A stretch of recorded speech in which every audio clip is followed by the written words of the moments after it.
Zhang Yao lives a life of pure bad luck. His existence is a series of disasters. After a fire, he loses absolutely everything and ends up seeking refuge in his ancestral home. There, he finds an ancestral guardian spirit, and an old wardrobe changes his destiny, because when he enters it, he is thrown into a deadly survival game. Magical clothes give him identities and powers, and besides defeating some creatures, he will have to solve crimes. The final prize will be the granting of any wish. This story is really good, guys.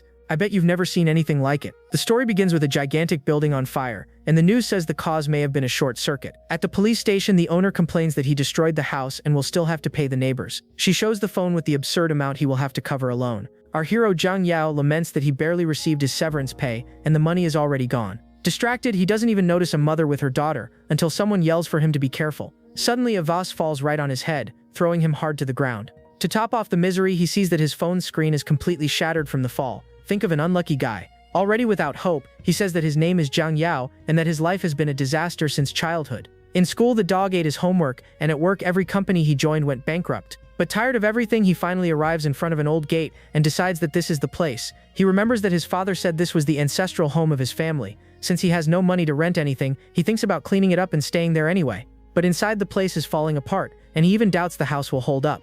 With that, the boy pushes the doors and enters the main hall, all dusty. He finds it strange that the furniture is intact when a ghostly shadow appears right behind him. Without noticing the presence, he runs his hand to wipe the dust off an old chair. At the same instant, the entire chair simply crumbles into dust. To his surprise, he realizes there's no saving anything, and he will have to replace it all when he has money. Suddenly, a voice out of nowhere tells him to leave, leaving the protagonist very scared. He wonders if he heard right, but then the ghost appears with full force in front of him. The apparition yells for him to get out, and Zhang Yao runs in despair, yelling that it's a ghost. He runs desperately, unable to believe he's seeing a real ghost right in front of him. But then he realizes she doesn't teleport, and also didn't do anything to block the path. The ghost just keeps telling him to leave, which makes the boy suspicious. In this, he realizes that his father never said the family house was this big. The apparition keeps yelling for him to disappear, so he decides to run anywhere. Already out of breath, he stops for a moment, realizing he needs to find a place to hide. Seeing a door, he runs in that direction, and the ghost yells even louder for him to leave. He understands that if she is that desperate, it's because that room has something very important. Inside, he looks around and suspects that the secret may be in that wardrobe. The ghost phases through the door, but Zhang Yao puts himself in front of the wardrobe and a light explodes. A system screen appears out of nowhere in front of him, announcing that the game has begun.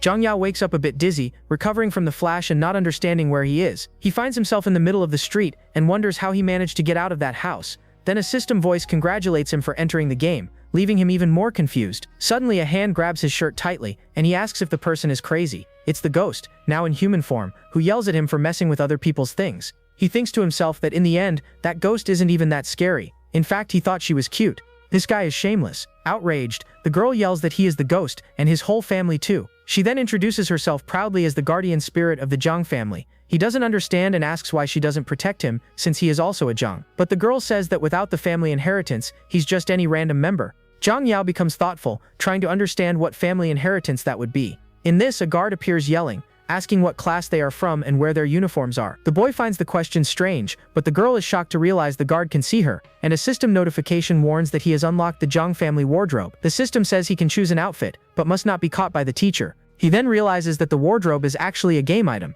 Determined, he ignores the guard and mentally commands the wardrobe to open. A golden light appears, and from inside it come 2 complete school uniforms. He looks at the clothes, wondering what kind of weird item that was. Seeing the guard approaching, he quickly hands one of the uniforms to the girl beside him. In the same instant, she gets dressed and waves to the teacher, leaving the protagonist shocked by the speed. But the disguise doesn't work, and the guard orders both of them to stop immediately. The teacher recognizes her and only warns her not to be late next time. Seeing that it worked, Zhang Yao wonders if he will also have to dress up.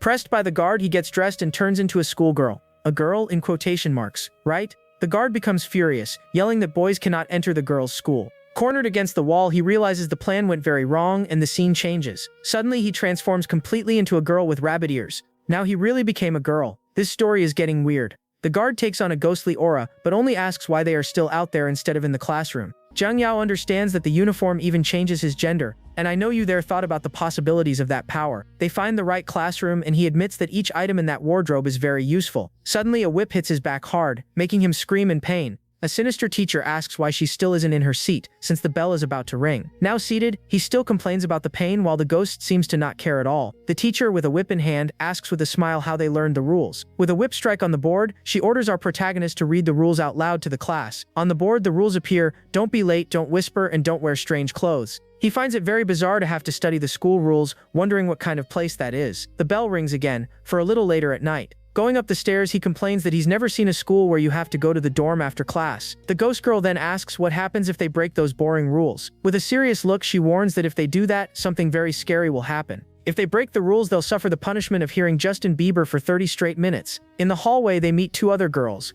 one of them looking quite frightened. The girl with glasses notices the two and asks if by any chance they are new players. Seeing that they are, she invites them into the room and asks them to close the door. Inside, she explains that besides them, room 403 also has a group of players. Jang finds it strange how much they know and asks how many days they've been trapped there. The girl with glasses answers that they've been there for 5 days or maybe just 1 day. The ghost and the bunny girl become confused, wanting to know what she means by that. The little bunny girl then reveals that they have been repeating May 30th non-stop. The ghost is surprised that she is talking, and Zhang Yao signals for her to stay quiet. But at that moment, the door to the room opens. A girl appears in the doorway yelling that they don't know whispering is forbidden in the dorm. The warning leaves all the girls tense and scared about what might happen now. A short girl appears yelling, announcing a dorm inspection for everyone. She points at our protagonist, complaining about his appearance and ordering him to remove the hair bow. Desperate, he thinks he can't do that, or he will turn back into a man immediately. But the inspector doesn't care and keeps insisting that he take off the accessory. Seeing the situation, the girl with glasses panics, realizing something bad is going to happen. Suddenly, the inspector begins to be covered by a black slime and transforms. She becomes a frightening monster, saying that disobedient students will pay dearly. With a single blow, the creature throws our protagonist violently to the floor. In the fall, the hair bow comes off and he returns to his original male form. The monster is surprised, yelling about how there can be a man in the girl's dorm. This is every otaku teenager's fantasy, paying a visit to the girl's dorm. But when it was about to attack, a sword of light appears out of nowhere and blocks the strike. The girl with glasses says they need to eliminate the monster before the noise attracts others. Here he was saved, but if it were you invading the girl's dorm, you'd get beaten up by them. Jing Yao becomes confused, wondering how they plan to eliminate that thing. He notices that the other girls are armed, ready to start the fight. The pink-haired girl uses her teddy bear, which turns into a monster and attacks. He stays there frozen in the middle of the fight, staring at the creature and the demonic bunny. But the monster turns against him, and the girl with glasses yells for him to be careful. Out of nowhere, a wardrobe appears in front of him and blocks the lethal attack. The girl with glasses yells that this is the perfect chance for him to strike back with everything. But this coward is inside the wardrobe, wondering how a wardrobe can be a weapon. A system notification appears, warning that the player has unlocked the wardrobe. With that, the hairstyle, clothes, shoes, and accessories sections are also unlocked. The system also informs that the lottery by points function is now available to him. He tries to open a drawer but realizes he will have to unlock each one separately. A roulette appears out of nowhere, and he discovers he earned 2 spins for defeating the monster. While some stories have destructive power systems, here we have a femboy system. The scene shifts to the girl with glasses, who laments that her clothes are all torn after the fight. The pink-haired girl feels guilty, but the other says that if it weren't for her, she wouldn't be there. She then thanks her companion, saying that without her stuffed toy they would never have won. But the ghost girl becomes irritated and orders the two to stop exchanging pleasantries. She says everyone helped in the battle, except for one person, that cowardly wimp. With a kick in the air, she yells that she's talking about the coward who hid inside the wardrobe. Ji-young opens the door at that exact moment, with a face showing he didn't understand anything. But the ghost ends up falling on top of him and he accidentally grabbed an undergarment. I will pretend I believe it was an accident. He looks dumb and acts dumb, but dumb he is not. She turns red with embarrassment, not understanding where he got that piece of clothing. Outraged, she calls him a pervert while he tries to explain himself, shocked by the situation. After the confusion, he offers the clothing he got from the roulette to the girl with glasses. He says that he doesn't know the effect, but that it's definitely better than the torn uniform. The girl thanks him and accepts the item, putting on the lab coat he got by luck. At that very moment, she transforms into the school nurse with a brand new outfit. The others become astonished, and the pink-haired one yells that she turned into the school nurse. She is shocked that a simple piece of clothing can even change a player's identity. With that, the girl concludes that our protagonist can only be a support-type character. He then becomes all embarrassed, staring at the undergarment he grabbed by accident in the wardrobe.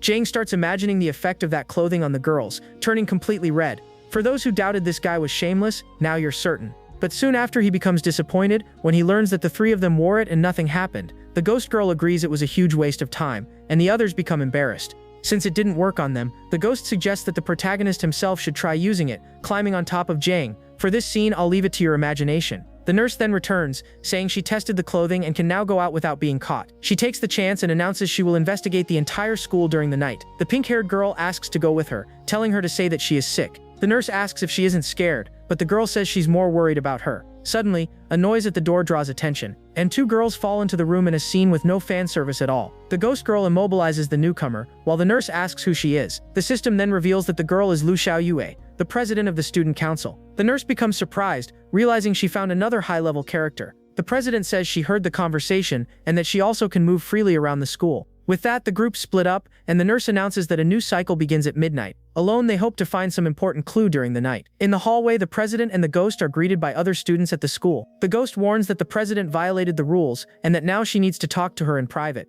She complains that these rebellious students only cause more work, showing disregard. But the other girls surround the president, offering snacks and asking where she has been. The president becomes shocked by her own popularity, wondering if she became some kind of star. She politely refuses the snacks, saying she needs to take care of an important matter now. The students say goodbye, and then the two walk alone through the school's dark corridor. The president thinks that helping the teachers at night might be a way to uncover the secrets. Reaching the council room, the president tells the ghost girl to enter alone to investigate. The ghost says she is not in danger now and that she will take a look somewhere else. Worried, the president watches the ghost move away and asks her to be very careful. But then she remembers that the ghost isn't even human and that maybe the NPCs should be the ones scared. When she opens the door, she peeks through the crack and sees a man inside, writing at his desk. The man sees her and asks her to help organize a pile of lesson plans that are there. She grabs the papers but thinks they are common materials and sees nothing special in them. Out of nowhere, the teacher grabs her from behind, asking why she arrived before 11. "My God, guys, you can't trust anyone in this world." He whispers something in her ear, and the girl becomes shocked, thinking he is having an affair, but in reality it was the real president, who explains she came earlier because she had spare time. With a mischievous smile, he says that in that case they can get their meeting started ahead of time. The scene shifts to the rooftop and the ghost girl realizes they meet there in secret. She concludes that if the president has a romance with the teacher, she must know many secrets. She starts planning, thinking about how she will make the teacher spill everything at once. In that moment, the teacher hugs her from behind and asks if the girl missed him. He says he knew she couldn't stay away, but the girl feels like vomiting. Disgusted, she orders him to take his filthy hands off her and pushes him with all her strength. The man becomes furious at her attitude and throws her violently off the rooftop. He smiles sinisterly, saying that if she had been obedient, none of this would have happened. But she manages to hold onto the railing and insults him, saying she has put up with him long enough. Outraged, she climbs back up, furious that he dared to set a trap for her. The girl then jumps over the railing and flies toward the teacher, who becomes shocked by her reaction. She lands a strike and is startled by his weakness. Realizing he isn't even a ghost, she was already ready to finish him off and drag him straight to the wardrobe. Fallen on the ground, the teacher asks in shock since when she became so strong. He tries to explain himself desperately, saying it's not what she's thinking at all, but the girl grabs him by the collar, ordering him to shut up if he has no excuse. With a talisman in her hand, she yells that today she will deliver justice in the name of the heavens. The teacher begs for forgiveness, admitting that he really wronged her badly. She says it is too late to regret, and uses the talisman's power on him without mercy. The scene darkens, and the nurse girl wakes up because a new cycle has finally begun. She warns the president that the reading starts at 6:30 and they need to exchange information. The nurse says she will use her identity to get closer to the students and gather clues. The president stays quiet, remembering everything that happened the previous night with the teacher. She then tells the other girls everything she discovered while she was investigating. The ghost becomes furious with the story, saying she will go with her to deal with that scumbag. But the nurse explains that the girl was probably forced, since the relationship was unequal. The president becomes thoughtful, processing all the information she just heard from her friends. She concludes that the girl tried to ask for help, but ended up being silenced by the teacher. Really angry, she says she will go beat him up again, and the others get excited to go too. But the nurse stops them, warning that without a special identity, they cannot leave the room. The president then goes alone, and her friend asks her to be careful with the teachers. Arriving in the room, the teacher sees her and tells her to enter and close the door quickly. She nods but takes the chance to lock the door from the inside. With a seductive smile, she says that I was missing you just a little, but inside she is holding herself back from exploding in rage and jumping at his throat. He smiles, saying he knew she couldn't stay away, and asks her to lie to her parents. The teacher pulls her close, emotionally blackmailing her about the job he struggled to get. She starts to attack him very quickly. In 1 second, she uses the hair ribbon to tie the teacher tightly to the chair. He tries to scream, but she tells him to shut up and slaps that bastard hard across the face. With that, a notification says she completed part of the mission and earned a chance at the roulette. She decides to use the chance and wins an umbrella, wondering what kind of weapon that is. She looks at the tied-up teacher, wondering if he is serious about the umbrella. With an evil smile, she starts hitting him non-stop with her new item. And don't ask me where she put that umbrella. The scene shifts to a little later.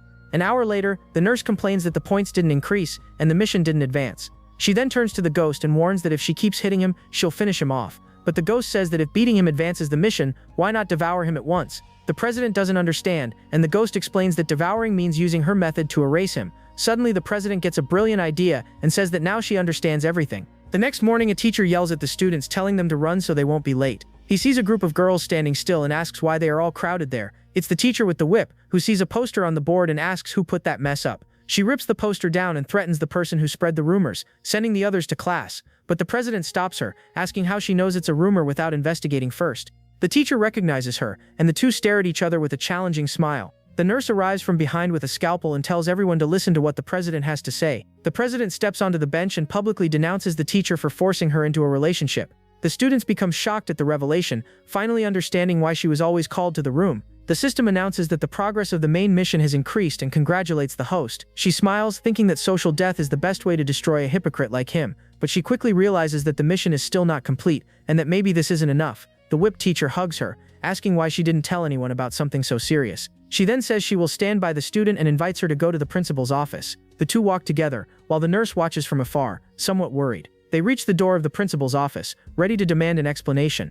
The teacher opens the door with an evil expression, but the president is pushed into the dark room. She becomes scared by the darkness, thinking that the principal is even more suspicious than she seemed. The girl finds it very strange that the room is completely without light, and the door closes. A mysterious voice in the darkness says that it knows who she is and recognizes her. Suddenly, the principal reveals herself, a bizarre creature surrounded by the bodies of students. The president becomes terrified, realizing that the most monstrous thing in the world is right there.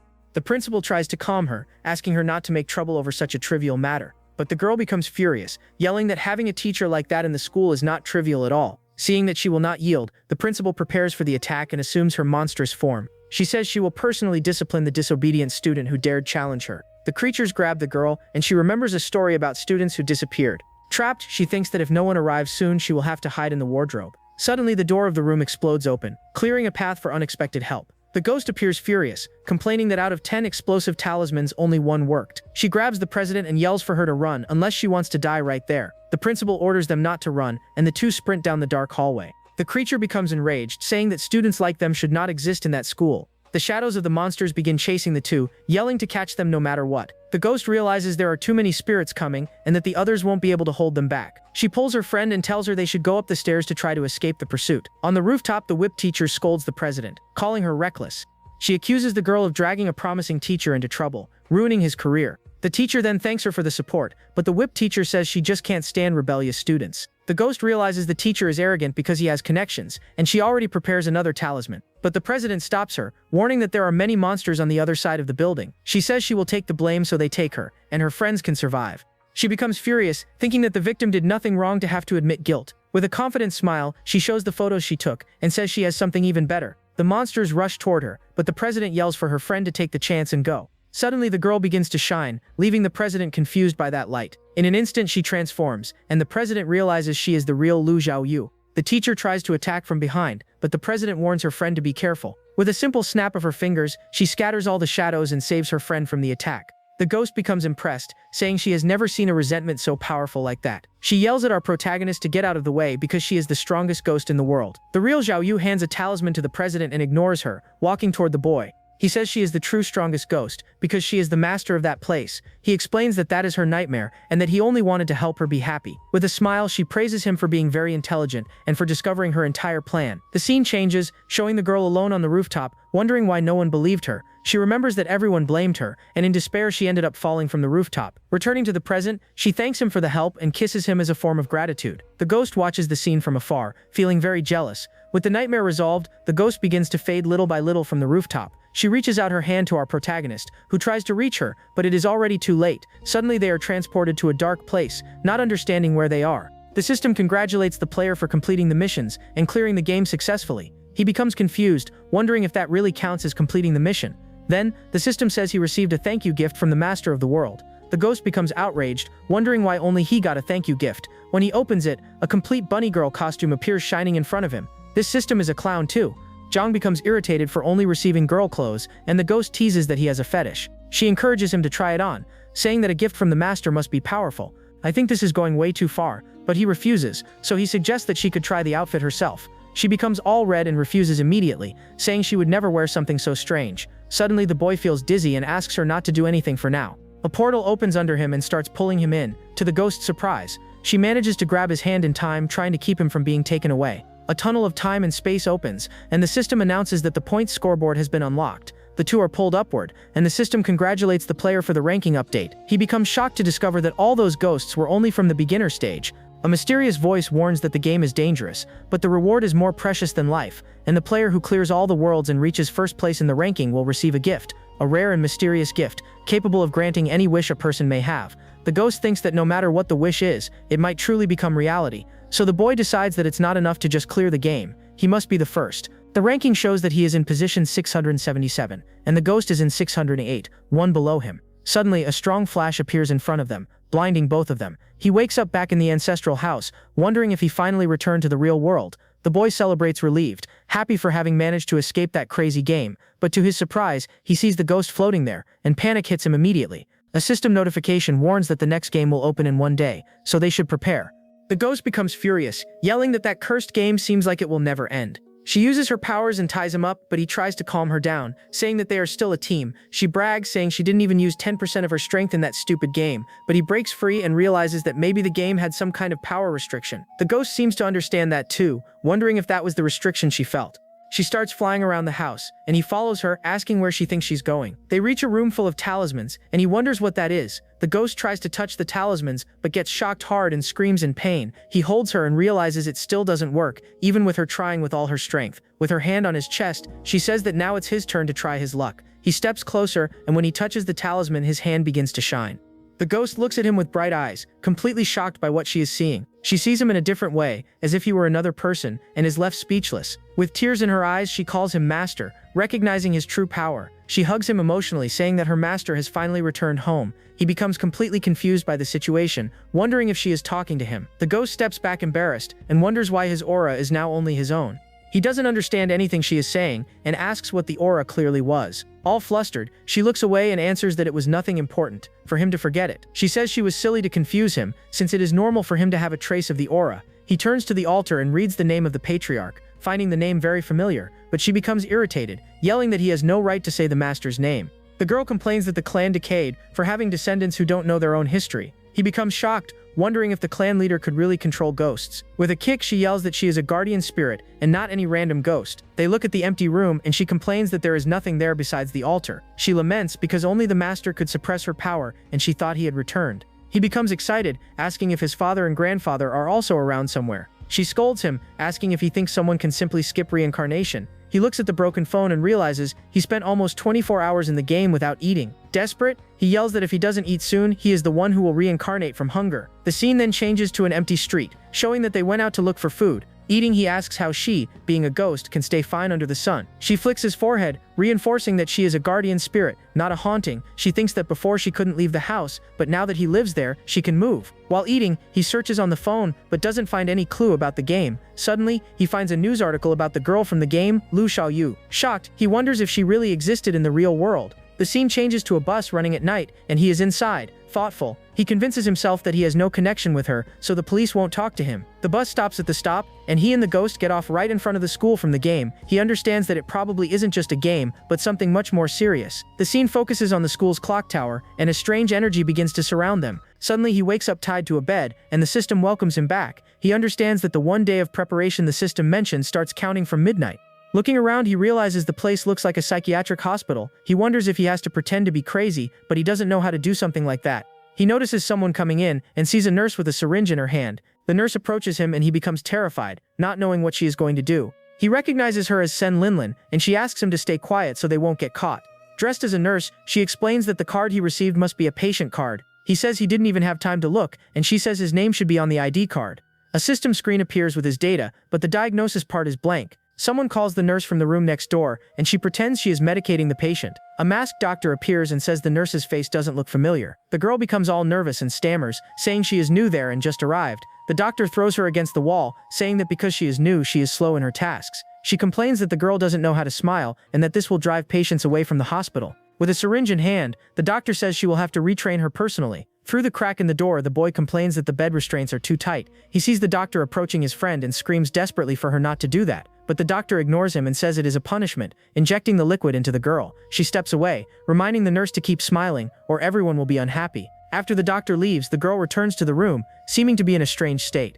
The boy calls her, and she turns to him, moaning in a weird and worrying way. Suddenly she begins saying she is feeling good, with her face completely flushed. He becomes shocked, wondering what the hell was in that syringe that made her like that. On the bed, he begins to feel chills, since the girl is acting very strange. The nurse feels immense joy, describing the sensation as a blessing. Completely out of herself, she begins moaning with pleasure, her whole body sweaty. She turns to him with a silly smile, seeming to be in a trance. Worried, he asks if she is okay, but she doesn't seem to hear anything he says. She explains that in the hospital, everyone must smile, or they will be punished severely. The girl asks if she did something strange, and he, all embarrassed, shakes his head no. The clock strikes 6, and the nurse says with a smile that the time has finally come. Lying on the bed, he feels the restraints slowly disappear, without understanding what is going on. The nurse appears with a wheelchair and says she is going to take him out for a bit. In the garden, another nurse talks to a patient, saying that smiling helps with healing. He then asks what they should do now that they are inside a sinister hospital. She explains that the other two are a patient and a surgeon, and that they will meet. She approaches him and remembers that the ghost had an item for them to use in the game. The scene shifts to the hospital lobby, a dark and completely empty hallway. Suddenly, the nurse appears wearing a bunny outfit, all embarrassed. The doctor and the ghost are also wearing the same outfit, complaining that if they knew, they wouldn't have worn it. They throw the bunny tail into the hallway, complaining that it is way too bold. Hidden, he peeks from inside his room. Observing the item lying on the floor, suddenly a tiny hand appears and carefully picks up the plush tail.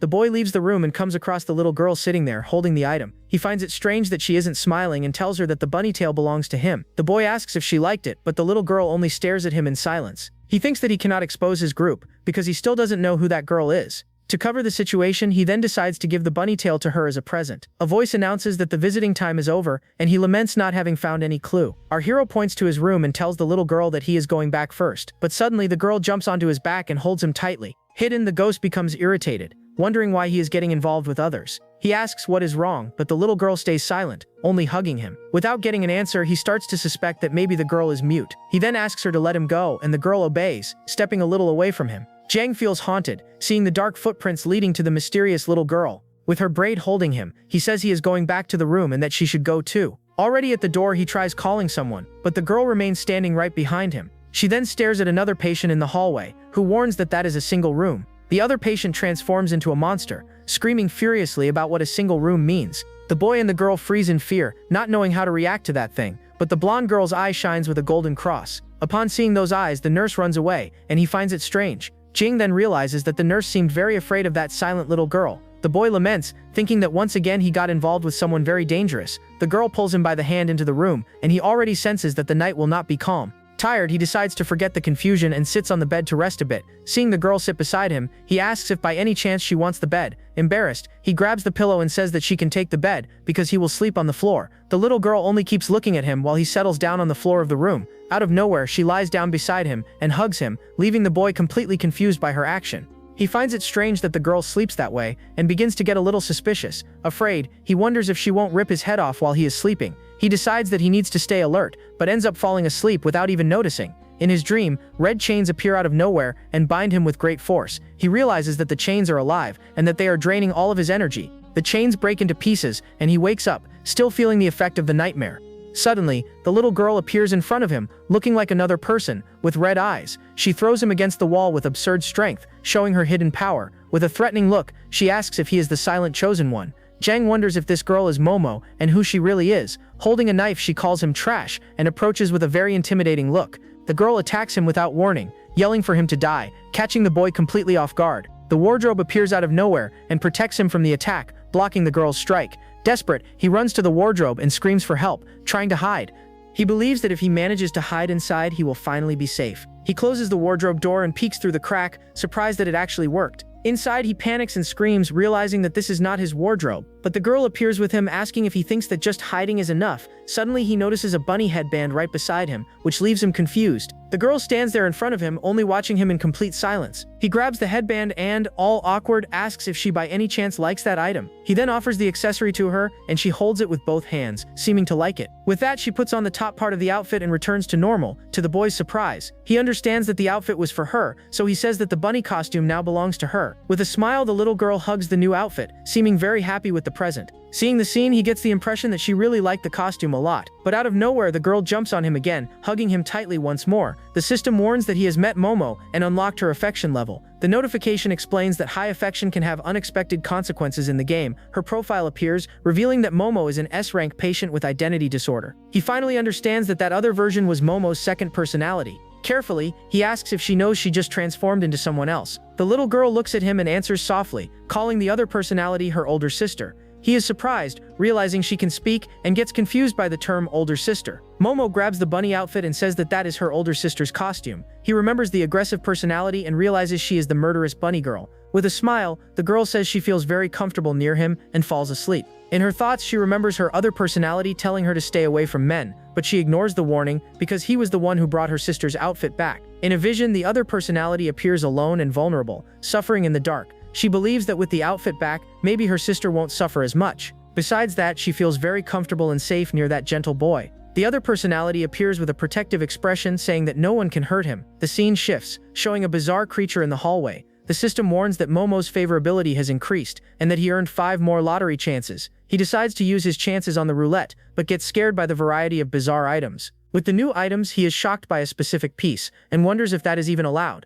In the morning, he wakes up and sees Momo staring at him with a curious expression. He pretends nothing is wrong and says he will take a walk, and the little girl agrees to go with him. Walking down the hallway, he finds it strange that the hospital is so quiet and silent. He wonders if no one works the night shift, and Momo sees a nurse behind them. Suddenly, the nurse is attacked by red chains and dragged into the darkness. At the reception desk, he takes advantage of no one being around and grabs a pile of papers. He reads the files and discovers they are patient records, wondering what his illness is, but he soon shakes his head, convincing himself he has no illness at all. He finds it strange that the computer is on and sees that Momo is already sitting in front of the screen. He thinks that if this were the real world, those nurses would definitely be reported. On the computer, he sees the name of the hospital and thinks about researching the game once he leaves. He sees the hospital's success cases but finds the morgue description very strange. He decides that he needs to investigate before dawn and heads out with the little girl. He hears a noise and notices the morgue door is unlocked. After entering, he calls the little girl, asking why she didn't come in with him. But he quickly changes his mind, thinking it's better not to enter a morgue for no reason. He asks her to wait there, because he will just take a quick look and come back. Momo was supposed to wait outside, but she couldn't hold back and entered through the door. The scene shifts, showing the outside of the morgue building during the day. Inside, he finds everything very dark and wonders where the elevator is. Suddenly, he sees someone's shadow and notices the curtains close on their own. A bloody bandage falls right in front of him, leaving him completely terrified. Shocked, he looks down and sees that the bandage is wrapped around his own leg. The little girl beside him hears the noises and becomes all red and trembling. She starts shaking with fear, sensing the presence of something very dangerous nearby. A bandaged creature appears, asking which department he is from. She says it looks like it is not yet his time to be in that place. The creature approaches him with a smile, asking him not to be in such a hurry. She wraps him with her bandages, saying he will have plenty of time to stay there. The boy wakes up in a wheelchair, and the creature appears holding a vial. She is surprised he woke up so fast, which makes her very interested. She says that maybe his body is suitable for drug testing and forces him to drink. He becomes all red and dizzy, wondering what kind of drug that was. In sequence, he falls asleep and begins dreaming about the bunny outfit. In his dream, the cute girl begs him to spare her, completely embarrassed. He hears the ghost mumbling while sleeping and finds it funny that ghosts talk in their sleep. Suddenly, he wakes up in a strange place, surrounded by several girls in pajamas. The one with glasses asks him to help clean a stain, with a very seductive look. The ghost is also there, asking him to be gentler while she stretches. Momo's 2 personalities appear, and one of them says that he also enjoys the situation. The scene returns to the hospital. Unfortunately, it was all just a dream, guys. And the creature tells Jang to sit and just enjoy the moment. The nurse peeks through the bedroom door, seeing the creature with its torture tools. She panics, worried that he won't survive swallowing all those potions. To save him, the nurse decides to suck the potion out of his mouth before he swallows it. She manages to remove everything in time, but ends up blushing all over with the situation. The ghost wakes up in a hospital room, wondering what is happening there. Suddenly, she realizes she is tied to a chair, unable to move. One of the doctors checks her teeth and suggests sharpening them to turn them into fangs. The other doctor complains about the average size, and the ghost yells for them to let her go. She revolts, saying that she didn't ask for fangs and much less implants. The doctors explain that they know that, but that it's a request from their client. With a scalpel in hand, they say that the ghost is just the merchandise of the moment. Shocked, she wonders what kind of client that is and how she became merchandise. The doctor approaches and asks her not to worry because the surgery will be quick. The 2 stare at her with a sinister smile, saying that she will become the perfect merchandise. Trapped, the ghost struggles, thinking that if it weren't for the seal, she could escape. One of the doctors injects something into her, and she realizes she will never be able to break free. The seal on her chest breaks, releasing a powerful and unknown energy. A dark energy explodes in all directions, and the ghost transforms, ending up with pitch black hair and a very beautiful appearance. The doctors cling to each other in terror, not understanding what is going on with that powerful aura. The transformed girl says that they offended the princess and unleashes a deadly attack. Screams of despair echo through the room, and one of the doctors cries for help from her sister. Suddenly, the ghost is already outside, not remembering how she managed to escape. She realizes the seal has weakened and celebrates that now her power is much stronger. At that moment, she sees the nurse pushing our protagonist in the wheelchair down the corridor. With a smile, she waves and calls them both by name, all happy to see them again. The nurse asks if the patient needs help, but warns that she will take him to surgery. The boy panics and yells that her memories are messed up, and she thinks she is a nurse. The ghost approaches and tells him not to panic, because she is going to release him now. With a fire talisman, she burns the restraints, but ends up burning him as well. She yells for him to stop wasting time and help restrain the crazy nurse. The ghost jumps on the nurse, trying to calm her down somehow. Seeing the scene, he awkwardly asks if he is interrupting something important. Suddenly, the two switch clothes, and the ghost becomes the nurse. The boy points down the corridor, saying that the other doctor's room is in that direction. They see the doctor from afar, and he confirms that it's her, without a doubt. He is startled by her expression and notices that she looks just like the nurse from before. The doctor appears with a sinister smile, approaching him with a threatening look. With sharp scalpels, she asks where the nurse who should be taking care of him is. She throws the blades, saying that rude patients like him need to go to surgery. The ghost appears in front of him and protects him, but it seems she has forgotten him too. He panics, realizing that she also forgot about the group. The scene shifts, and we see the doctor and the nurse unconscious on the floor of the room. The ghost complains that he is useless and has no attack power to help. Embarrassed, he answers that, after all, he is just support. The ghost explains that the spiritual bodies of the two are incomplete. He asks what that means, and she says they need to find the missing bodies. She concludes that even if they return to the real world, they won't be able to live well. The ghost explains that at best they will remain fragile and weak forever. He understands that they need to help find the bodies, but wonders how the doctor got lost. The ghost has an idea and remembers that the doctor had just left the operating room. The two arrive in front of the operating room, and Jang looks around. Suddenly, the girl shouts his name, and the scaredy cat falls to the floor in fright. The girl even asks how the former master could have such a descendant. Lying on the floor, he asks if the voice is referring to that Jang Yao. She stands up and he calls her, but the ghost seems to no longer remember him. Worried, he asks what's wrong, but she keeps staring at him in confusion. She explains that in the last surgery, it seems that a part of her spiritual body was cut off. She says she was never human, so she will not end up like the others, even missing a part. It's just that, because of that, she seems to have forgotten some important things from her past, as if a part had been taken from her. She concludes that the bloodline of the former master must be protecting the boy. Curious, she asks if he doesn't want to know what kind of person the former master was. He answers yes, and that she was someone very important to him. He asks her to remind him if he ever forgets her in the future, and she agrees. Suddenly, a giant syringe falls from the ceiling, almost hitting the two in the process. The ghost pushes him away, saving him from the impact of the giant syringe on the floor. The ground cracks from the force, and the syringe gets stuck right in the middle of the corridor. A creature hanging from the ceiling, full of eyes, asks if they are the new co-workers. The upside-down creature stares at him and says that his face is not familiar. He hides, and the ghost punches him, complaining that all he knows how to do is hide. She throws him to the ground, saying that he does nothing but take advantage of women. He sees the little girl there too, and she looks at him with suspicion. The ghost says that if it weren't for her help, he wouldn't have gotten out so quickly. The little girl picks up a wig and asks him if he also wants one of those. She throws the wig on the floor and points down the corridor, indicating the path to follow. He asks where she is going, and if by chance she wants them to go together. She leads them to the door of a room, and he asks why she brought them there. Upon opening the door, they come across a bald patient holding a teddy bear. The patient gets irritated when he sees them, and a dark aura begins to form around him. Desperate, he hands over the wig, saying that it is a gift and that he doesn't need to thank him. The patient calms down, and they run away in fear, leaving the bald man confused. With the wig on his head, the patient transforms into a cute and smiling little girl. He suspects something went wrong, because he felt that she wanted to attack him with everything. The system congratulates him for meeting patient 215 and unlocking her favorability.